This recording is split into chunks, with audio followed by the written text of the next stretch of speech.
अब हम बात करेंगे नेक्स्ट पीरियोडिक प्रॉपर्टी जिसका नाम है इलेक्ट्रोनेगेटिविटी। चलिए समझते हैं क्या है इलेक्ट्रोनेगेटिविटी। तो it is defined as the tendency of an element या of an atom to attract the shared electron pair toward itself in a covalent bond. ठीक है, किसी भी कोवेलेंट बॉन्ड में यानी कोवेलेंटली बॉन्डेड जो आपके एटम है उनमें किसी एक एटम की उस शेयर्ड पेयर ऑफ इलेक्ट्रॉन को अपनी ओर खींचने की यानी अट्रैक्ट करने की जो टेंडेंसी होती है या जो पावर होती है उसे हम लोग नाम देते हैं उसकी इलेक्ट्रोनेगेटिविटी। यानी कि हमने एक एग्जांपल लिया जिसमें आपका दो एटम है ए और बी, ठीक, जो आपस में एक एक इलेक्ट्रॉनों की शेयरिंग करी और आपस में क्या बना लिया, कोवेलेंट बॉन्ड बना लिया। ठीक है, तो कोवेलेंट बॉन्ड बनने के बाद इन दोनों में से किसी एक एटम के उस शेयरिंग इलेक्ट्रॉन को अपनी ओर खींचने की पावर, ठीक है, यानी हम कह रहे कि जो ए है वो शेयरिंग इलेक्ट्रॉन को अपनी ओर खींच सकता है। तो अपनी ओर खींचने की जो पावर है, ठीक है, उसे हम लोग कहते हैं उस एटम की इलेक्ट्रोनेगेटिविटी। जो ये शेयरिंग ऑफ पावर है यानी इलेक्ट्रॉनों को अपनी ओर खींचने की जो पावर है वो डिपेंड करता है उस एटम पे प्रेजेंट न्यूक्लियर चार्ज पर, क्योंकि इलेक्ट्रॉन को अपनी ओर खींच रहा है। तो एटम पर जितना ज़्यादा न्यूक्लियर चार्ज होगा वो उतना ज़्यादा इलेक्ट्रॉन को अपनी ओर खींच लेगा। ठीक है, तो इसी को हम लोग नाम देने लगते हैं उसकी इलेक्ट्रोनेगेटिविटी। ये चीज़ यहाँ पर लिखा है, it is defined as the tendency of atom to attract the shared electron pair, ठीक है, toward itself in a covalent bond. ठीक है, अब हम बात करेंगे ऐसे कौन कौन से फैक्टर्स हैं जो इलेक्ट्रोनेगेटिविटी को अफेक्ट करते हैं। चलिए अब हम बात करेंगे factors affecting the magnitude of electronegativity. ठीक है, इलेक्ट्रोनेगेटिविटी को अफेक्ट करने वाले फैक्टर्स में फर्स्ट हम बात करेंगे साइज ऑफ द एटम। ठीक है, तो as the atomic radii of the elements increases the electronegativity value decreases. जैसा कि हम जानते हैं कि जैसा कि मैंने बताया इलेक्ट्रोनेगेटिविटी जो होती है वो एटम की न्यूक्लियर चार्ज पर डिपेंड करती है। न्यूक्लियर चार्ज जितना ज़्यादा होगा वो उतना ज़्यादा इलेक्ट्रोनेगेटिव होगा। अब जैसा कि हम लोग जानते हैं जब डिस्टेंस बढ़ती है यानी एटॉमिक रेडियाई बढ़ती है न्यूक्लियस से आउटर मोस्ट सेल की, तो जो न्यूक्लियर चार्ज होता है वो धीरे धीरे कम होने लगता है। किसके ऊपर? आउटर मोस्ट सेल के इलेक्ट्रॉन के ऊपर। तो जब ये एटम किसी दूसरे एटम से अटैच्ड होगा तो जाहिर सी बात है ये दो एटम हैं, ठीक है, एक का साइज बड़ा है और एक का साइज क्या है, छोटा है। तो इसका जो न्यूक्लियस है वो इसके इलेक्ट्रॉन को खींचने के लिए इसके न्यूक्लियस से क्या है, इसका न्यूक्लियस इस इलेक्ट्रॉन की डिस्टेंस ज़्यादा है और इसके न्यूक्लियस से इस इलेक्ट्रॉन की डिस्टेंस क्या है, कम है। तो जाहिर सी बात है कि ये जो न्यूक्लियस है इस पर न्यूक्लियर चार्ज ज़्यादा होने की वजह से जो इलेक्ट्रॉन को अपनी ओर ज़्यादा तेज़ी से खींचेगा। तो ऐसा होने पर इसकी इस वाले एटम की जो इलेक्ट्रोनेगेटिविटी होगी वो क्या होगी, ज़्यादा होगी। और साइज बड़े होने की वजह से इसका न्यूक्लियस क्या है, आउटर मोस्ट सेल के इलेक्ट्रॉन से दूर होने की वजह से जो शेयरिंग इलेक्ट्रॉन है उसको अट्रैक्ट करने की पावर इसकी क्या होगी, कम हो जाएगी। तो जाहिर सी बात है जब ये इलेक्ट्रॉन को अपनी ओर अट्रैक्ट नहीं कर पा रहा, इसकी पावर कम है, तो उसकी इलेक्ट्रोनेगेटिविटी भी कम होगी। यानी कि जैसे साइज ऑफ द एटम बढ़ेगा यानी कि एटॉमिक रेडियाई बढ़ेगी, यानी कि न्यूक्लियस से आउटर मोस्ट सेल के इलेक्ट्रॉन की डिस्टेंस बढ़ेगी, इलेक्ट्रोनेगेटिविटी क्या कर जाएगी, डिक्रीज कर जाएगी। ठीक, वो वही यहाँ पर बताया गया है, as the atomic radii of the element increases, ठीक है, the electronegativity value decreases. Electronegativity की वैल्यू क्या करेगी, डिक्रीज करेगी। इसका मतलब क्या हुआ, इलेक्ट्रोनेगेटिविटी जो होगी वो इन्वर्सली प्रोपोर्शनल होगी एटॉमिक रेडियस या एटॉमिक साइज के।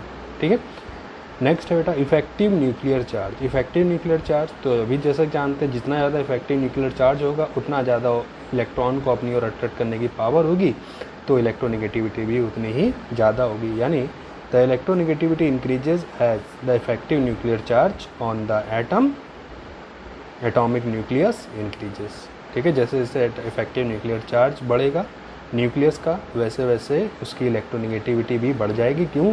क्योंकि इलेक्ट्रॉन को अपनी ओर अट्रैक्ट करने की पावर इंक्रीज़ करेगी। यानी कि इलेक्ट्रोनेगेटिविटी जो है वो डायरेक्टली प्रोपोर्शनल होगी किसके, इफेक्टिव न्यूक्लियर चार्ज के।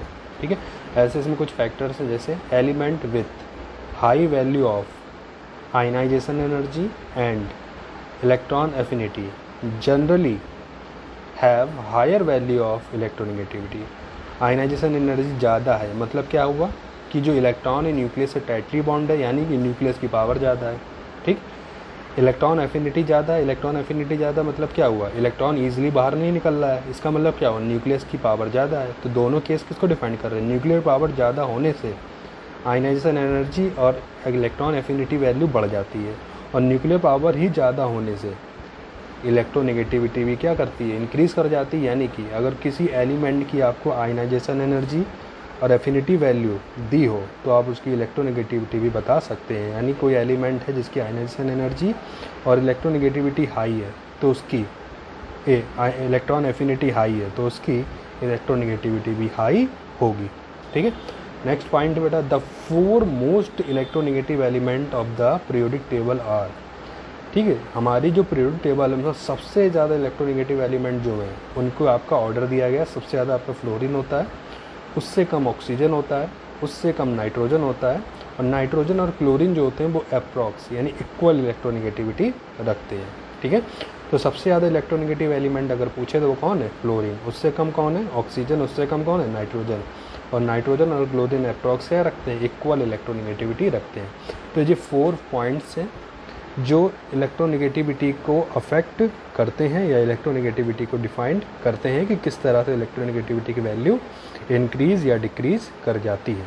ठीक है, अब हम बात करेंगे इलेक्ट्रोनेगेटिविटी की पीरियोडिसिटी की। तो हम बात करेंगे पीरियोडिसिटी ऑफ इलेक्ट्रोनेगेटिविटी। तो इलेक्ट्रोनेगेटिविटी की पीरियोडिसिटी यानी ग्रुप में नीचे जाने पर, पीरियड में लेफ्ट टू राइट जाने पर क्या इफेक्ट पड़ेगा इलेक्ट्रोनेगेटिविटी पर, यानी इलेक्ट्रोनेगेटिविटी वैल्यू बढ़ेगी या घटेगी। चलिए देखते हैं। ग्रुप में अगर हम बात करें, जैसा कि आप जानते हैं जब भी हम ग्रुप में नीचे की ओर जाते हैं तो नंबर ऑफ़ सेल्स बढ़ती हैं। ठीक है, नंबर ऑफ़ सेल्स बढ़ेंगी तो क्या होगा, साइज़ बढ़ेगा। साइज़ बढ़ेगा, न्यूक्लियर चार्ज जो होगा आउटर मोस्ट सेल के इलेक्ट्रॉनों पर अट्रैक्शन फोर्स कम हो जाएगा। तो जाहिर सी बात, अभी हमने बताया न्यूक्लियर चार्ज कम होगा, आउटर मोस्ट सेल के इलेक्ट्रॉनों पर अट्रैक्शन फोर्स कम होगा, तो इलेक्ट्रोनेगेटिविटी वैल्यू क्या करेगी, डिक्रीज़ कर जाएगी। ठीक है, तो वही चीज़ कहा गया, on moving down the group the electronegativity decreases in general. ठीक है, सामान्य रूप से जब हम किसी ग्रुप में नीचे की ओर जाते हैं, ऊपर से नीचे की ओर जाते हैं तो इलेक्ट्रोनेगेटिविटी क्या करेगा, डिक्रीज़ करेगी। क्यों डिक्रीज़ करेगी, क्योंकि साइज़ ऑफ द एटम जो है वो कॉन्स्टेंटली क्या करता है, इंक्रीज़ करता है जब हम ग्रुप में नीचे की ओर जाते हैं। अब बात आती है पीरियड पे क्या इफेक्ट पड़ेगा, यानी पीरियड में जब हम लेफ़्ट टू राइट जाएंगे तो इलेक्ट्रोनेगेटिविटी पे क्या इफेक्ट पड़ेगा। जो हमने बताया आपको, जब भी हम पीरियड में लेफ़्ट टू राइट जाते हैं तो क्या होता है, सेम सेल में इलेक्ट्रॉन बढ़ते हैं, यानी नंबर ऑफ़ सेल्स सेम होती हैं, और सेम सेल में इलेक्ट्रॉन भरने से जो न्यूक्लियर चार्ज होता है वो धीरे धीरे बढ़ता जाता है, और न्यूक्लियर चार्ज बढ़ने से जो सेल्स होती है वो कॉन्ट्रैक्ट होने लगती हैं। सेल कॉन्ट्रैक्ट होंगी, सिकुड़ेंगी, तो साइज़ क्या करेगा, डिक्रीज़ करेगा। अगर साइज़ डिक्रीज़ करेगा तो न्यूक्लियर चार्ज जो होगा वो बढ़ेगा। न्यूक्लियर चार्ज बढ़ेगा तो अट्रैक्शन पावर बढ़ेगी इलेक्ट्रॉनों की न्यूक्लियस से, और ऐसा होने से इलेक्ट्रोनेगेटिविटी इंक्रीज कर जाएगी। तो वही चीज़ बताएगी, electronegativity increases from left to right in a period. किसी पीरियड में लेफ़्ट टू राइट जाने पर इलेक्ट्रोनेगेटिविटी क्या करती है, डिक्रीज करती है। This is due to an increase in atomic number and nuclear charge. और ऐसा किस लिए होता है, क्योंकि जैसे जैसे हम लेफ़्ट टू राइट जाते हैं तो एटॉमिक नंबर बढ़ने के साथ साथ न्यूक्लियर चार्ज क्या करता है, बढ़ता जाता है, और ऐसा होने से इलेक्ट्रोनेगेटिविटी वैल्यू भी क्या करेगी, इंक्रीज कर जाएगी। फिर ऐसे एक पॉइंट ध्यान रखना होता है, fluorine is most electronegative and CgM is least electronegative element in the periodic table. अगर आपसे पूछा जाए most electronegative element periodic table कौन है, तो आप बोलोगे फ्लोरीन, और सबसे कम कौन है, वो बोलोगे CgM। ठीक है, तो ये था आपका इलेक्ट्रोनेगेटिविटी, उसको अफेक्ट करने वाले फैक्टर्स और उसकी पीरियोडिसिटी। ठीक, अब हम बढ़ते हैं अपने नेक्स्ट टॉपिक की ओर, जिसको हम देखेंगे नेक्स्ट वीडियो में।